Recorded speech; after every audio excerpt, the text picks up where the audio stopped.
আসসালামু আলাইকুম, কেমন আছেন সবাই? আশা করি আপনারা সবাই ভালো আছেন। আমিও ভালো আছি আলহামদুলিল্লাহ। তো যেহেতু রমজান মাস কোনো ব্লগ শেয়ার করা হয়নি আপনাদের মাঝে, তো আজকে আমি চেষ্টা করব আপনাদের মাঝে ছোট করে একটা ব্লগ শেয়ার করার। তো শুরু করা যাক। হাই, এটা হচ্ছে আমার ছোট বোন। তো আমরা এখন দুজন মিলে ইফতার রেডি করব। এখন আমি তরমুজ কাটছি ফার্স্টে, এভাবে করে কেটে নেব। আজকে হচ্ছে তরমুজের শরবতও বানানো হবে, তাই তরমুজগুলোকে ফার্স্টে কেটে নিচ্ছি এক এক করে।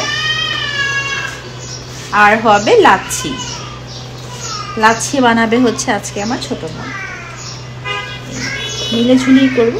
তাকে ফার্স্টে আমি তরমুজগুলোকে কেটে নিচ্ছি। এই তো তরমুজ কেটে ফেললাম সুন্দর করে, ফ্রুটস না থাকলে তো হয়ই না। আর এখানে আম্মু চিয়া দিয়ে দুধ দিয়ে খাবে, তো এখানে দুধ গরম করা হচ্ছে। আর এখানে আমার বোন লাচ্ছি বানাচ্ছে।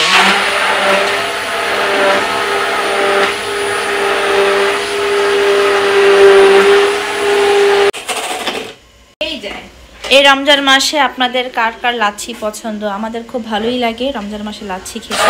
আর আজকে হবে বাহিরের থেকে ইফতারি। এটা হচ্ছে নান রুটি, আর হচ্ছে গ্রিল, আর হচ্ছে রাব্বানির হালিম, আর এখানে একটা বোরহানি আছে। এখন এই লাচ্ছির মধ্যে দিয়ে দিচ্ছি লেবু। আপনারা কি লাচ্ছির মধ্যে লেবু অ্যাড করেন? আমরা তো মাঝে মধ্যে লাচ্ছির মধ্যে লেবু অ্যাড করে খাই, অনেকই ভালো লাগে। যারা এরকম করে খান না তারা অবশ্যই এইভাবে করে একবার খেয়ে দেখবেন। এটা হচ্ছে তরমুজের শরবত। আমরা মাঝে মধ্যে চেষ্টা করি ফল ফ্রুটসের জুস রাখার।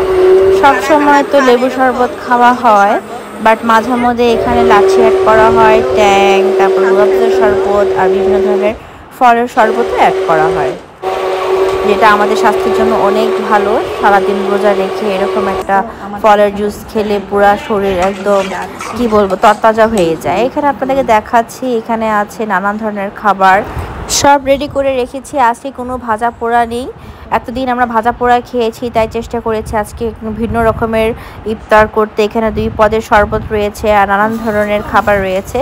এখন আল্লাহর নামে আমরা এখন ইফতার করছি। কেমন লাগলো আমার ব্লগটি? যদি ভালো লেগে থাকে লাইক কমেন্ট শেয়ার করতে ভুলবেন না। যারা ভিডিও দেখেন বাট এখনও সাবস্ক্রাইব করেনি, অবশ্যই ভিডিও শেষে সাবস্ক্রাইব করে দেবেন, লাইক ফলো শেয়ার করে দিবেন। আমার ফেসবুক পেজটিকেও ফলো করে দিবেন। আমি চেষ্টা করব আপনাদের মাঝে রমজান উপলক্ষে নতুন নতুন ব্লগ শেয়ার করার। তার জন্য কিন্তু আমার চ্যানেলটিকে সাবস্ক্রাইব করতে হবে আর ফেসবুক পেজটিকে ফলো দিয়ে রাখতে হবে। ভালো থাকবেন, সুস্থ থাকবেন। আল্লাহ হাফেজ সবাইকে।